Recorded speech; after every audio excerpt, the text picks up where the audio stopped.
One of the friends from the group discussed with me as far as his ability to become an observer. And that is the right path to take. But he's still having an issue of going any further deep.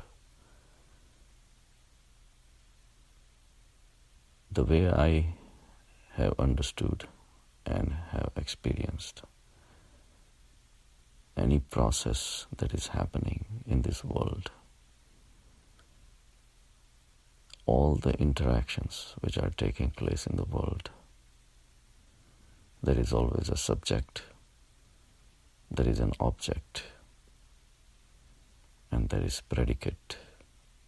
Predicate is the process of recognition. That's communication that's going on between subject and the object. If the world was nothing but piece of rocks without ever knowing each other for billions of years, nothing would happen. But the world is not like rocks.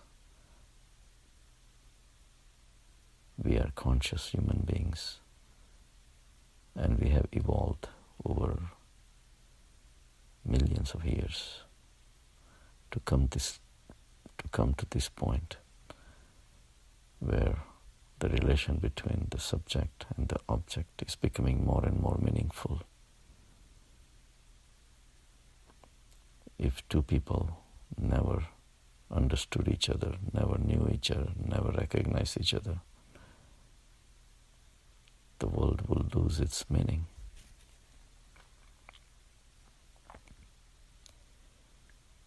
And yet, at the lower forms, at the stone level, the recognition, the consciousness did not exist. Or did it? We don't know. It may be there at a very, very primitive level. But as the evolution happened, animals were created, the consciousness is becoming more and more expressible between the subject and the object.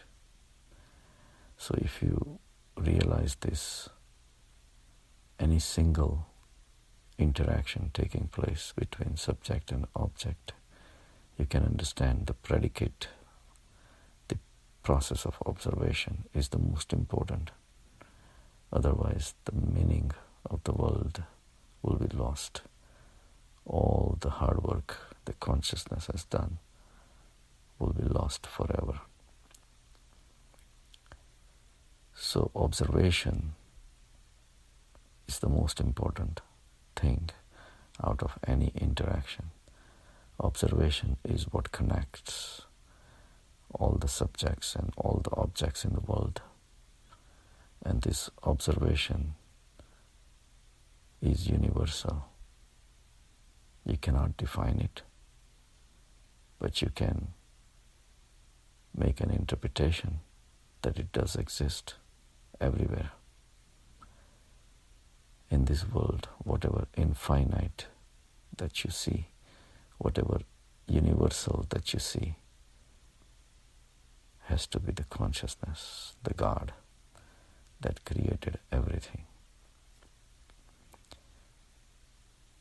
So the consciousness that connects the subjects and the objects is hidden in the process of observation.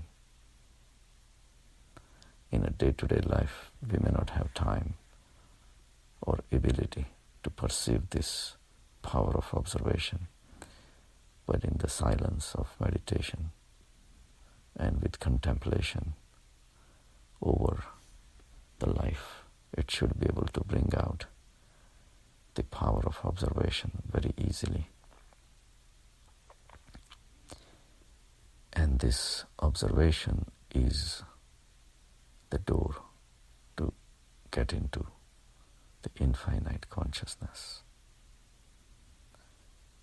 When you focus more on observation rather than a subject or the object, subject becomes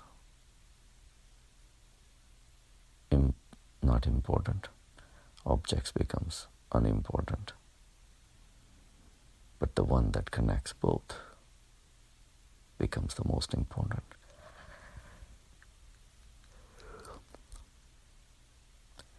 The object, which is an object, can become a subject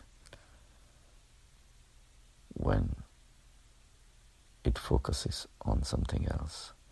If you look at an animal, animal is an object, you are a subject. But when animal looks at the food becomes the object and animal becomes the subject. So this continuous changing roles is only possible for all these billions of creatures and humans and everything, only because of this consciousness that is present, that connects all these so-called objects and subjects. So the path of dhyan is to revive and focus on the observation. And as you go deeper, you lose the touch with the subject and the object. So when you lose the touch with the subject, the ego drops. When you lose the touch with the objects, the whole world disappears.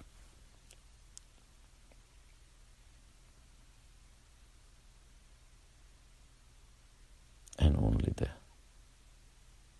awareness lasts, awareness survives.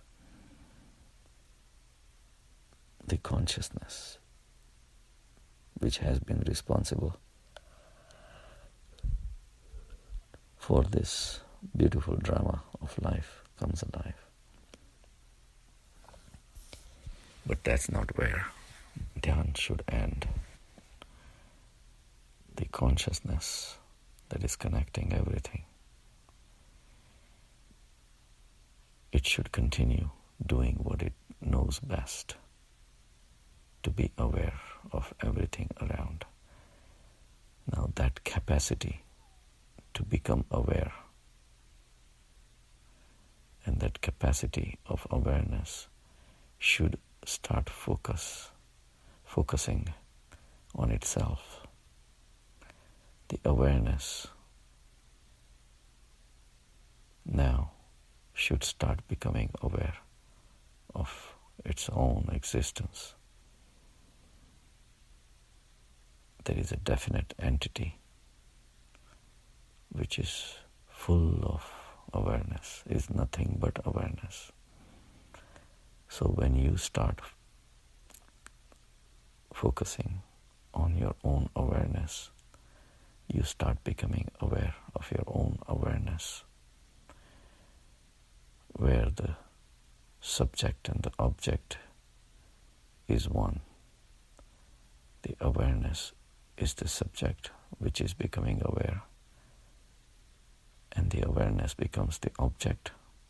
It's becoming aware of its own, and of course the process of observation, becoming aware, also is contained within this consciousness. So it's almost like folding your tongue backwards. You are folding your own awareness on itself, and that takes you further down into the vast field of consciousness. where the process of observation starts becoming more and more limited. And then ultimately it comes to a stop. Because the doership is gone with the ego. Sansara is gone with the disappearance of objects. And what remains is one steady point of awareness, the knowledge. Not the knowledge of anything, just the pure knowledge, which shines in its own light,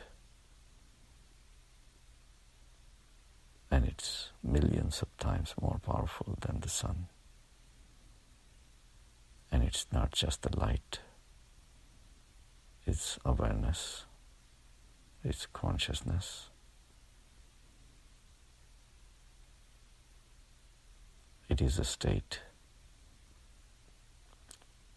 where the world disappears, you disappear, and yet you still are present, but in a different form.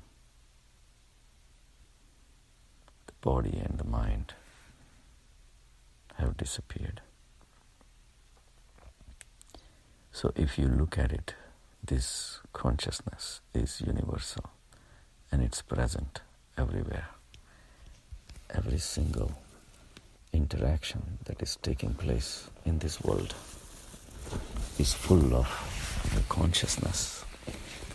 This consciousness makes the whole world go around, makes the whole world meaningful. It's like a play that is going on a stage. If there is a story, if there is a final goal, and there is an ending of the story, the whole story has a meaning. What if the characters were walking around without knowing each other and without having any communication? That will be the state if the consciousness decides to disappear.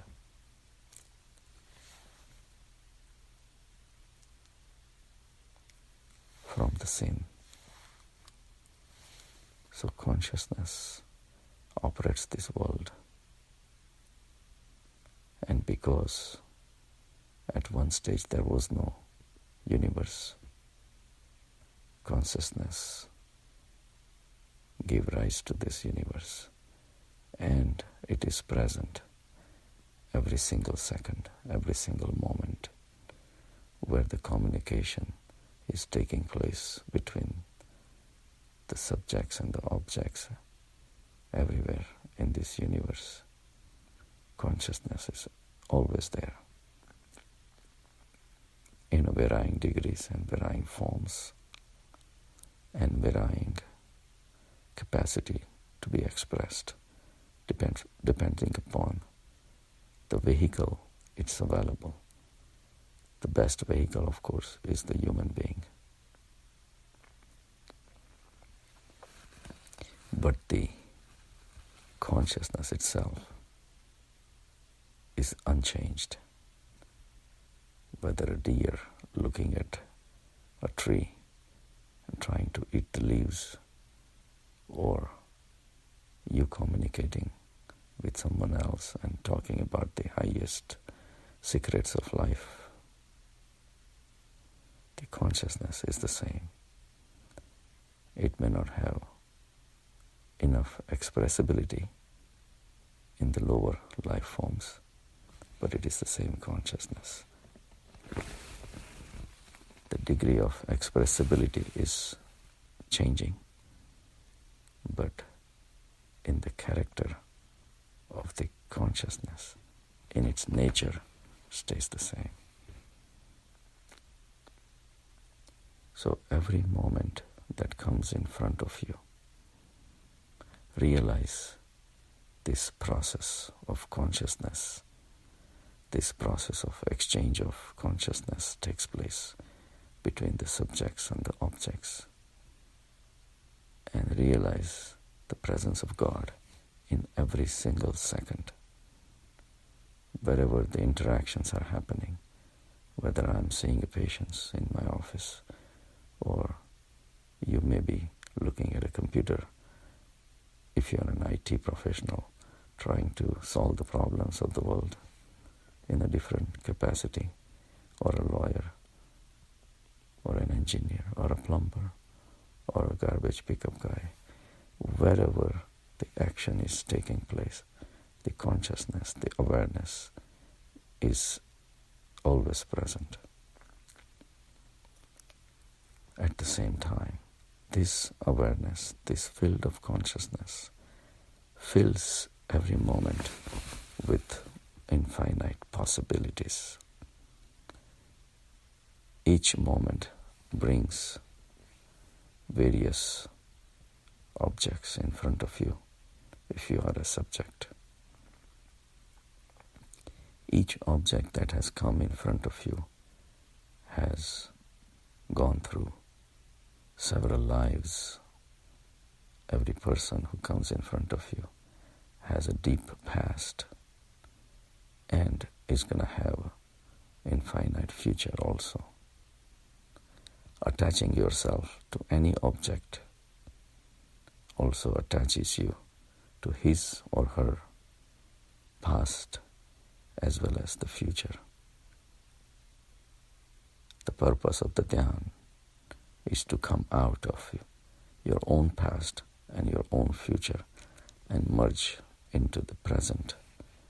Now, if you want to connect yourself to the object or the person that's in front of you, remember, you will be also connecting with his or her past and the future. Are you ready for it? Are you ready to add the burden of his or her past or the future and deal with it and never come out of this samsara? No. So the best way is to remain an observer, as if you are aloof from the samsara. Samsara is not only outside, but it's within your mind. How much you want to get attached to the opposite person or an object or a situation is up to you. The samsara is in your mind.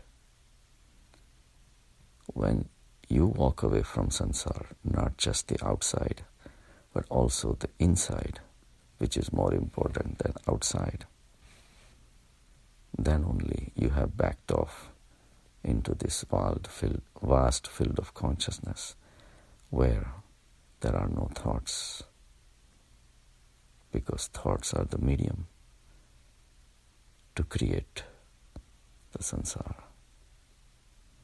So you back up into this field of thoughtlessness.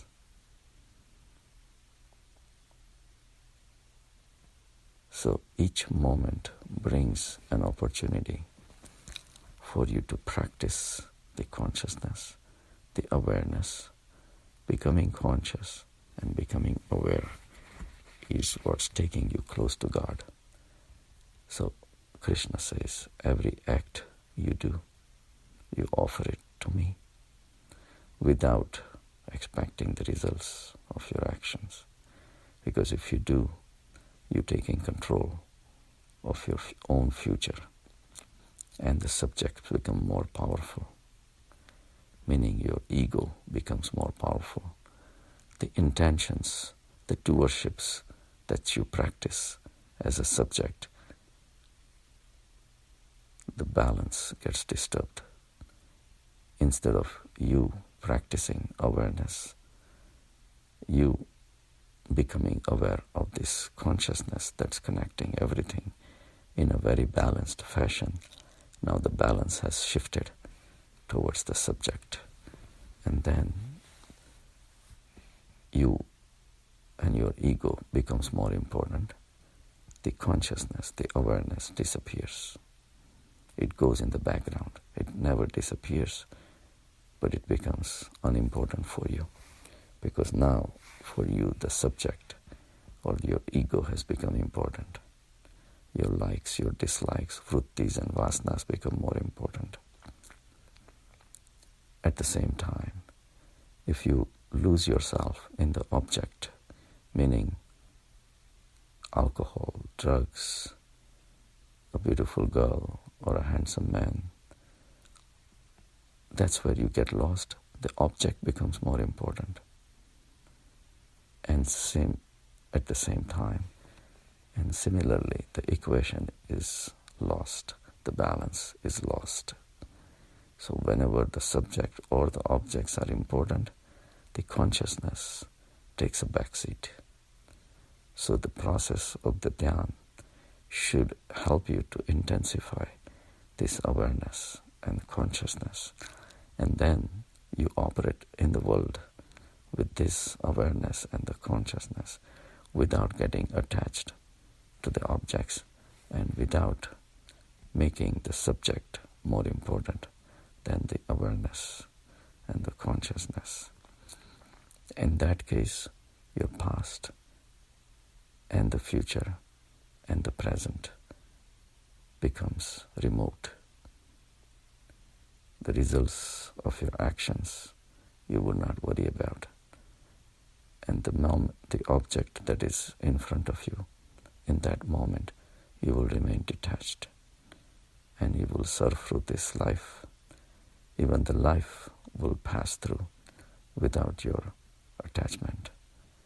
So, with this experience that you gain through the dhyan, you surf through this world with its all ups and downs, with its all gains and losses, happiness and unhappinesses, sukh, dukh, ideas,